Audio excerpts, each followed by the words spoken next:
नमस्कार दोस्तों, स्वागत है आपका हरियाणा तक में और आप देख रहे हैं हमारा खास शो हरियाणा क्राइम स्टोरी और मैं हूं आपके साथ राहुल यादव। क्राइम स्टोरी के आज के एपिसोड में हम बात करने जा रहे हैं जो पूरा टेरर मॉड्यूल बस्ट किया है सरकारी जांच एजेंसियों ने। इसमें जो तमाम स्टेक होल्डर्स हैं, जो अलग अलग नाम सामने आ रहे हैं, अलग अलग डॉक्टर्स हैं और इनकी क्या प्रोफाइल है, कहाँ के ये रहने वाले हैं, कैसे इन्होंने इस पूरे घटनाक्रम को अंजाम दिया है, कैसे ये आतंकी संगठन से जुड़े, इस पूरी रिपोर्ट में हम इन्हीं मुद्दों पर बात करेंगे।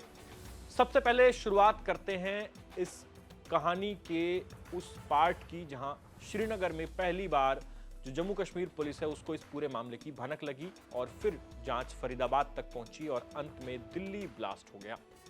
तो शुरुआत होती है 19 तारीख को, 19 अक्टूबर को नौगाम एरिया है कश्मीर का, जहां पर जैश ए मोहम्मद के कुछ पोस्टर्स जो है वो लगे दिखाई देते हैं कुछ दीवारों पर।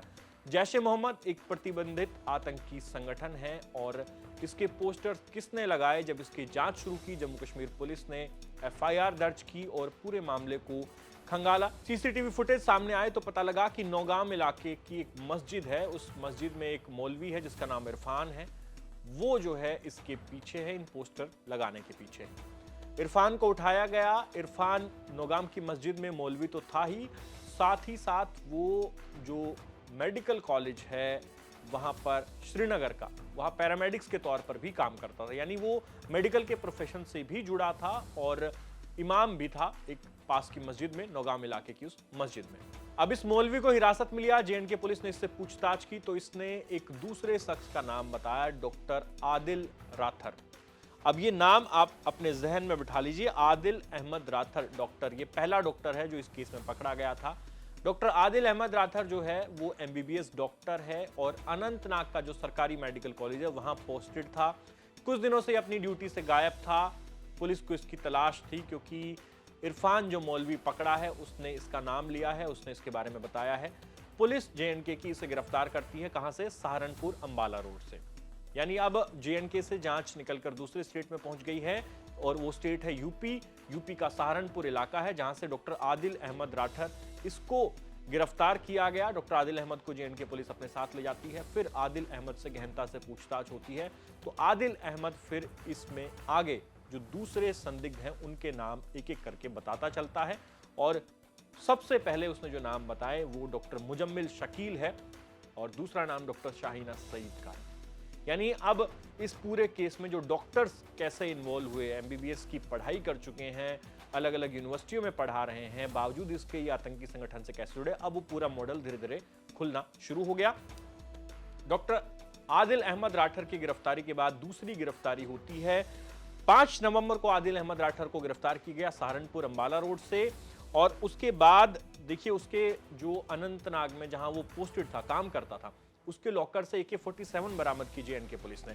उसके बाद 8 नवंबर को डॉक्टर मुजम्मिल शकील को गिरफ्तार किया गया क्योंकि इसकी इंफॉर्मेशन आदिल राठर ने दी थी। उसकी निशानदेही पर ही अल फलाह यूनिवर्सिटी में पहुंचती है जेएनके पुलिस और यहां से डॉक्टर मुजम्मिल शकील को उठाकर ले गई। डॉक्टर मुजम्मिल शकील, उम्र 36 साल, पेशे से डॉक्टर और अल फलाह यूनिवर्सिटी में कार्यरत था। यहां पर एक जूनियर डॉक्टर के तौर पर वो पढ़ा रहा था और काम कर रहा था। अब ये दूसरी गिरफ्तारी थी जो कि हुई है 8 नवंबर को। इमाम की जो गिरफ्तारी है, पूरा केस 19 अक्टूबर से शुरू हो रहा है। आप टाइमलाइन पर ध्यान दीजिए, ज्यादा लंबा इसका पीरियड नहीं है। 19 अक्टूबर को पोस्टर लगे हैं और तब जांच शुरू होती है और एफआईआर जो दर्ज की गई उसके बेस पर पहले मौलवी को उठाया जाता है नौगाम की जो मस्जिद का है। उसके बाद 5 नवंबर को उठाया गया आदिल अहमद राठर को। 8 नवंबर को उठाया गया है डॉक्टर मुजम्मिल शकील को। डॉक्टर मुजम्मिल शकील, अल फलाह यूनिवर्सिटी, फरीदाबाद। जेएनके पुलिस पहले कश्मीर से जांच शुरू करती है, सहारनपुर पहुंचती है। सहारनपुर के बाद फिर मामला आ जाता है फरीदाबाद में, यानी अब तीसरा स्टेट इन्वॉल्व हो गया है, हरियाणा। और फरीदाबाद में अल फलाह यूनिवर्सिटी, गांव धोज, जो कि मुस्लिम बहुल इलाका है, मेवाती मुसलमानों का गांव है, इस गांव में यूनिवर्सिटी कैंपस है और इसी यूनिवर्सिटी कैंपस से डॉक्टर मुजम्मिल शकील को गिरफ्तार किया गया। वो तारीख है 8 नवंबर। इसके बाद 9 नवंबर को डॉक्टर मुजम्मिल शकील की निशानदेही पर अल फलाह यूनिवर्सिटी, उसके आसपास सर्च ऑपरेशन चलता है। तो यूनिवर्सिटी कैंपस से तो किसी तरह की कोई चीज बरामद नहीं होती, लेकिन जो जहां पर ये डॉक्टर मुजम्मिल शकील किराए पर कमरा लेकर रहता था, यहाँ जहां इसने एक और मकान किराए पर लिया था, इन दोनों ठिकानों से विस्फोटक बरामद होता है। जो पिस्टल है वो बरामद होती है, असॉल्ट राइफल बरामद होती है और विस्फोटक कोई थोड़ी मोड़ी मात्रा में बरामद नहीं होता।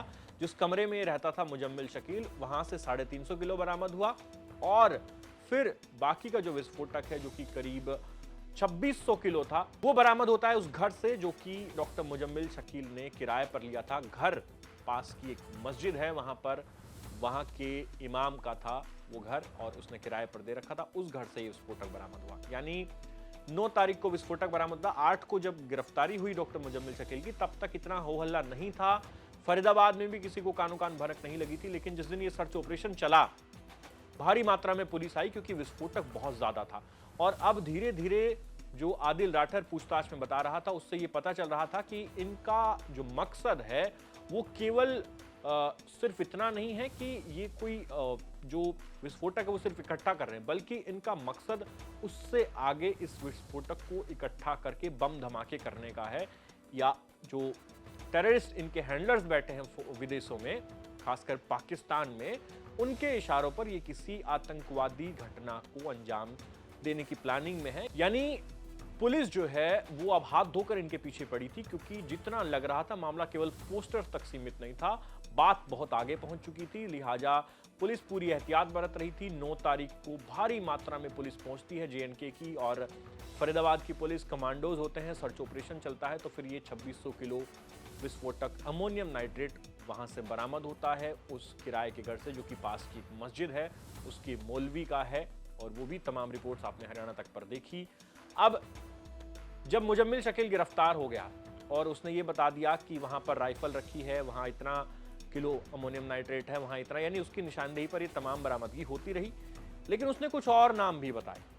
इसमें एक नाम डॉक्टर शाहीना सईद का था, दूसरा नाम था डॉक्टर उमर नबी। अब ये दोनों कैरेक्टर अपने आप में बेहद इंपॉर्टेंट है। डॉक्टर शाहीना सईद जो है वो पेशे से डॉक्टर हैं और काफी पढ़ी लिखी, यानी अपने मेडिकल करियर में भी जब वो पढ़ाई करती थी तो वो एक तेज तर्रार इंटेलिजेंट महिला वो रही है अपने पूरे एजुकेशन के करियर में। और कानपुर के जो मेडिकल कॉलेज है वहां पर भी उन्होंने नौकरी की है। उसके बाद उसने नौकरी छोड़ दी।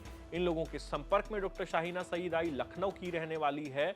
और कहा यह जा रहा है अब अलग अलग मीडिया रिपोर्ट्स में कि वो जैश ए मोहम्मद जो है उसकी महिला विंग, उसको ऑपरेट करने के लिए उसको चुना गया था। भारत में वो उसकी महिला विंग जो है उसको चला रही थी। और जो मसूद अजहर है उसकी बहन से डॉक्टर शाहीना सईद निर्देश लेती थी, उनके इशारों पर ये काम कर रही थी। अब शाहीना सईद को भी पुलिस ने गिरफ्तार कर लिया, लेकिन ये बरामदगी हो गई, शाहीना सईद गिरफ्तार हो गई। एक व्यक्ति गिरफ्तार नहीं हुआ जिसका नाम था डॉक्टर उमर नबी। यानी उमर नबी जो है वो एक आखिरी कड़ी थी इस पूरे मामले में, जो कि अभी तक अरेस्ट नहीं हो पाया था। मौलवी से पूरा खेल शुरू होता है। इरफान नाम है उस मौलवी का, नौगाम की मस्जिद में।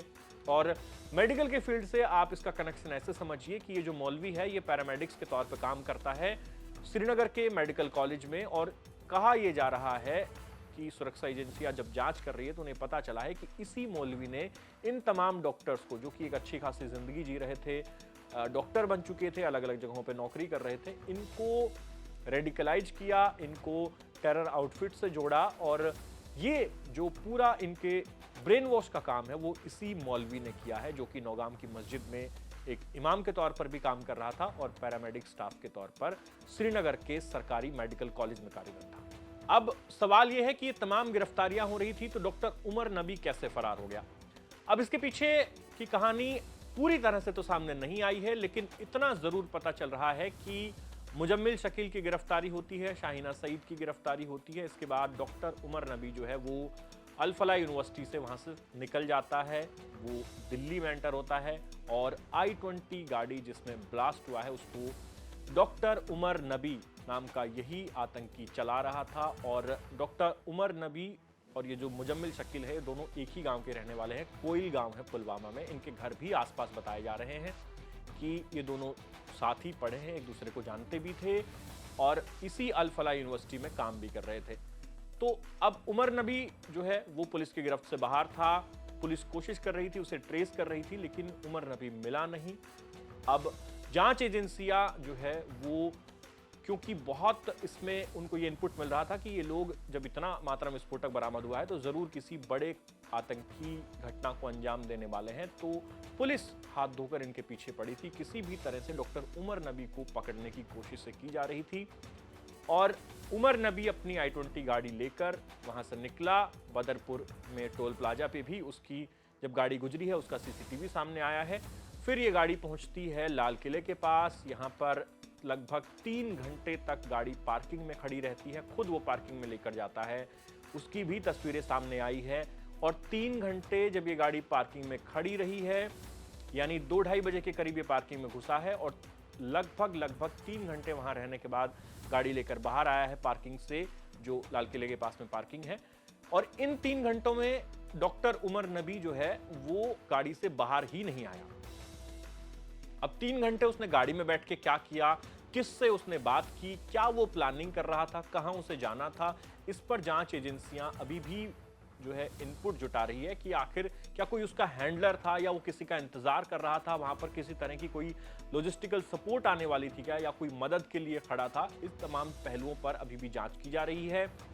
लेकिन 3 घंटे के इंतजार के बाद डॉक्टर उमर नबी उस i-20 गाड़ी को लेकर बाहर निकलता है और ठीक लाल किले के सामने रेड लाइट के पास जब वो पहुंचता है, एक यूटर्न मारता है और वहां पर गाड़ी में ब्लास्ट हो जाता है।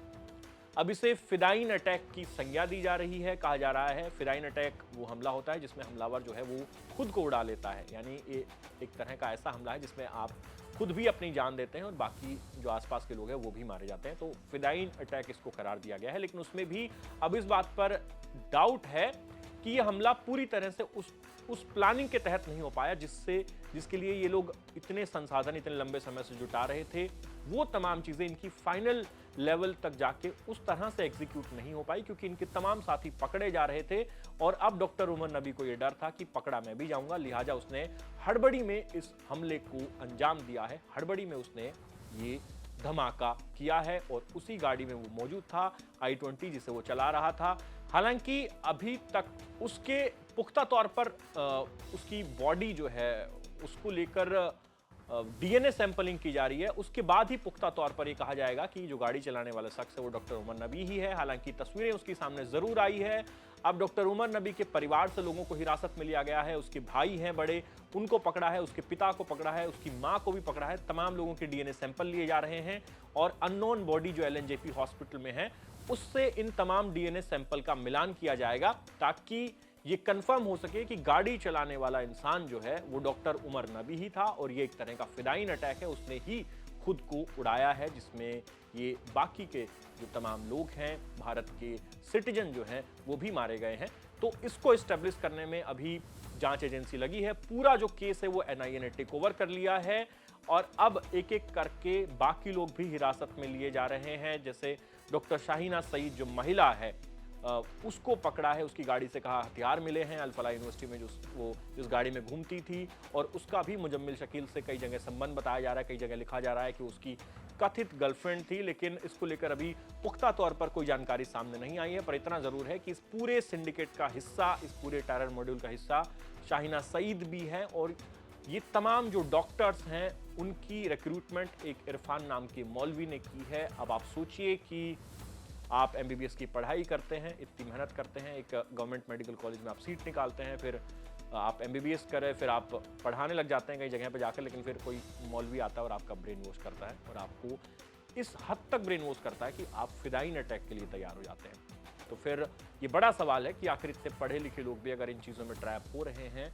तो फिर ये जो मॉड्यूल है ये कब तक इस तरह के मॉड्यूल काम करते रहेंगे। और ये मौलवी टाइप का जो व्यक्ति पकड़ा गया है इसका सरगना कौन है, ये किससे संपर्क में था, विदेश में किससे ये इंस्ट्रक्शन ले रहा था, इसकी जांच अभी जो है वो की जा रही है। तो ये पूरी टाइमलाइन आपको हमने समझाई है जो शुरू होती है 19 अक्टूबर से और खत्म होती है लाल किले के सामने जो धमाका हुआ है इस पे जाकर के। और इस पूरे घटनाक्रम में अलग अलग लोग अलग अलग समय पर अरेस्ट होते चले गए, लेकिन एक व्यक्ति बच गया, डॉक्टर उमर नबी। और इसी बचे हुए डॉक्टर उमर नबी ने ये बॉम्ब ब्लास्ट किया है और इसकी परिवार की डीएनए सैंपलिंग की जा रही है। डीएनए सैंपलिंग का इसकी बॉडी से मैच किया जाएगा क्योंकि बहुत से लोग हैं इस मामले में, इस पूरे इंसिडेंट में जो अभी भी कुछ बॉडीज अनआइडेंटिफाइड हैं क्योंकि जो बॉडी पार्ट्स हैं वो ही गायब हैं। लिहाजा डीएनए सैंपलिंग के बाद ही ये एस्टेब्लिश होगा कि गाड़ी चला रहा शख्स भी वही था, लेकिन उसकी तस्वीरें जरूर सामने आई हैं। तो फिलहाल इस रिपोर्ट में इतना ही। क्राइम स्टोरी के अगले एपिसोड में आपसे फिर मिलेंगे। आप इस पर अपनी राय हमें कमेंट सेक्शन में लिख के जरूर बताएं। धन्यवाद।